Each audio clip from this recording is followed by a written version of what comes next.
Aujourd'hui, on va voir ensemble une deuxième clé qui nous montrera pourquoi l'intimité avec le Père elle est si importante dans notre quotidien, dans la vie de tous les jours. Alors dans la dernière vidéo, on a vu la première clé et on a vu que finalement c'était un peu le socle de notre intimité avec Dieu. Alors si tu l'as pas vue, elle est juste là ou peut-être là. Bienvenue sur Disciple Food, moi c'est Manu. Et si tu veux apprendre à être et à faire des disciples de Jésus, eh bien abonne-toi parce que tu es au bon endroit. Aujourd'hui, on continue notre tuto du disciple pour être intime avec le Père, un peu comme Jésus l'a été. Deuxième vidéo, deuxième clé, c'est parti.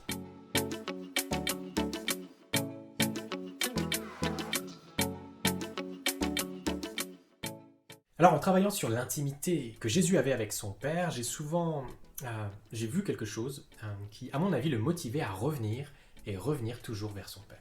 Je crois que dans son humanité, Jésus savait qu'il était appelé à refléter le cœur du Père, et il savait que pour ça, il devait être en contact quotidien et intime avec son Père. Jésus, il était appelé à refléter l'attitude et l'amour du Père vis-à-vis des hommes.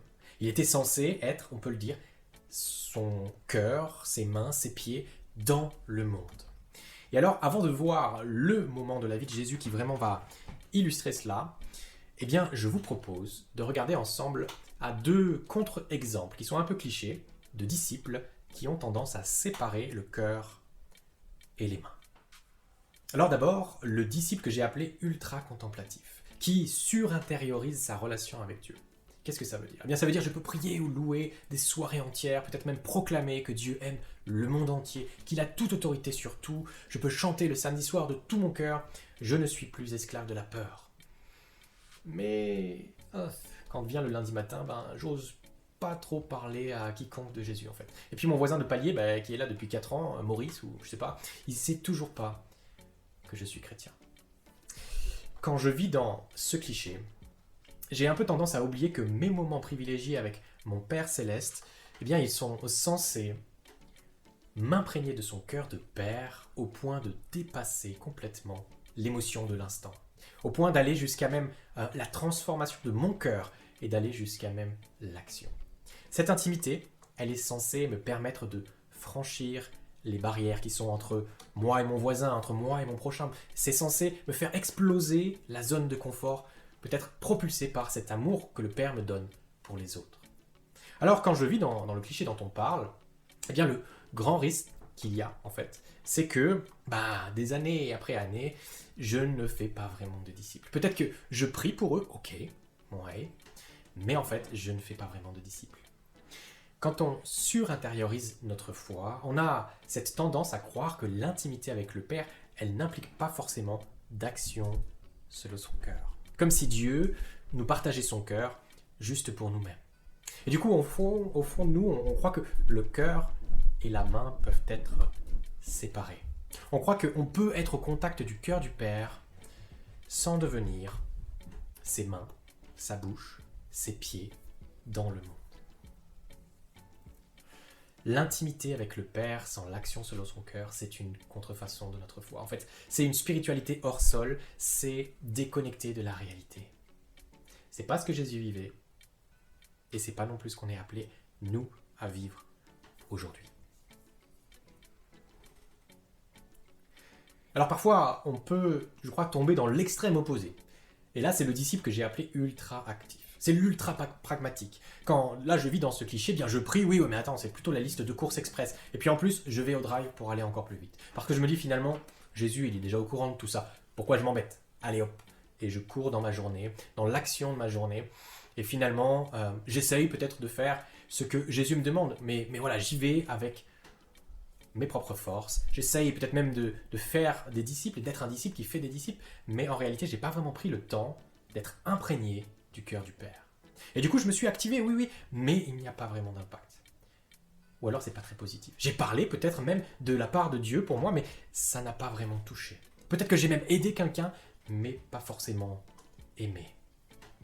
Et quand je vis dans ce cliché, eh bien, j'ai tendance à oublier que contempler Dieu, c'est quelque chose qui va me permettre, dans cette intimité avec lui, d'être équipé d'un cœur qui ressemble à son cœur de Père pour le monde, d'une pensée qui ressemble à sa pensée, à lui pour mon prochain, d'un amour qui perce les cœurs.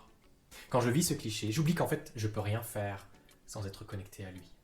Et puis, j'oublie encore plus qu'il l'a fait exprès. Parce que, en fait, si j'ai constamment besoin de revenir à lui, c'est fait exprès. C'est parce qu'il attend, il souhaite qu'on cultive cette intimité avec lui. Et donc, on se rend compte en fait que quand on vit dans ce cliché, on a tendance à croire qu'on peut être la main du Père sans être connecté au cœur du Père. Et ça marche pas. Et puis en plus, quand je vis dans ce cliché, qu'est-ce qui se passe? Je risque de m'épuiser, de surfonctionner. Parce que je fais des grands mouvements et peut-être que j'attire un peu l'attention dans tout ça ou que ça m'apporte une certaine satisfaction, mais il y a de grands risques, que je brasse surtout de l'air. L'action pour le Père sans l'intimité avec le Père, c'est un activisme impuissant. C'est pas ce que Jésus vivait dans son intimité avec le Père et c'est pas non plus ce qu'on est appelé nous à vivre aujourd'hui. Alors oui, Jésus, lui, il conjuguait parfaitement le cœur et la main, l'intimité et l'action, la contemplation et le pragmatisme. Et le texte qui en donne un exemple assez brut mais beau, c'est la scène du jardin de Gethsémanée en Marc 14. Dans ces dernières heures, Jésus se rend dans ce jardin pour prier son Père. Il avait l'habitude. Il sait qu'il va vivre un moment insoutenable. Face à ce qui est devant lui, eh bien, il est littéralement saisi de frayeur, saisi d'angoisse, même d'une tristesse. Et donc il prie son Père dans ce moment. Abba, Père, tout est possible. Éloigne de moi cette coupe. Toutefois, non pas ce que moi je veux, mais ce que toi tu veux. Et moi, ce que je trouve assez magnifique dans ce texte, c'est qu'on voit Jésus dans son humanité. Il est profondément angoissé et attristé, parce qu'il connaît cette dure réalité qui l'attend. Il a probablement vu déjà des crucifixions dans le passé. Il sait que là, il est trahi par l'un de ses plus proches disciples, l'un de ses gars. Même, il sait que dans les heures, les minutes qui viennent, cette tribu qu'il s'est fait, ses disciples, ils vont l'abandonner. Alors qu'il a passé ces dernières 2 ou 3 années avec eux. Il sait aussi qu'il va être livré à des autorités qui sont corrompues et qu'il va être condamné à la crucifixion. Alors là, je peux vous assurer que quand Jésus prie son Père, il n'est pas du tout dans une spiritualité hors sol, en mode soirée de prière déconnectée du lendemain matin. Non, là, il n'y a rien à voir avec ça. Jésus, il sait qu'il n'y a rien de confortable devant lui, et pourtant, il choisit justement ce temps d'intimité avec son Père. Non pas pour fuir la réalité, mais pour être prêt à y faire face, jusqu'au bout, jusqu'au clou. Imaginez-vous la tension intérieure qu'il devait vivre. Peut-être même la tentation, on ne sait pas. Mais il aurait pu se la jouer solo à ce moment-là, se la jouer ultra actif, sortir de ses gonds, aller à la force de ses bras, cracher sur Judas qui vient, ce traître, s'opposer aux soldats, écraser ces religieux, peut-être avec cette corruption qu'il voyait dans leur cœur, peut-être même qu'il aurait pu arracher la couronne à César. Mais on voit au contraire que dans l'intimité avec son Père, il a réaligné son cœur troublé avec le cœur du Père, pour être capable de traverser ce moment bien réel qui vient et d'accomplir son appel de refléter le cœur du Père pour l'humanité jusqu'au bout, jusqu'à son dernier souffle. Alors moi, je crois qu'on a tous besoin de vivre ce type d'intimité-là avec le Père, ce type de relation-là avec le Père, qui a ce type d'impact sur nos vies. Intime avec le cœur du Père pour accomplir notre appel à refléter le Père jusqu'au bout, dans tous les moments bien réels qu'on peut vivre dans le quotidien, peu importe que ce soit des moments troubles ou des moments paisibles. Savoir que j'ai un besoin de plonger en Dieu pour refléter son cœur de Père, eh bien je crois que finalement c'est une clé qui motive à l'intimité avec Dieu. La dernière fois, vous savez, on a utilisé cette image de la fusée. Savoir que tu es toujours aimé et accueilli par Dieu, c'est le socle pour la fusée de ta relation avec Dieu. Maintenant, on a besoin de saisir que ces moments de qualité que tu passes plongés dans le cœur de ton Père, c'est ton carburant.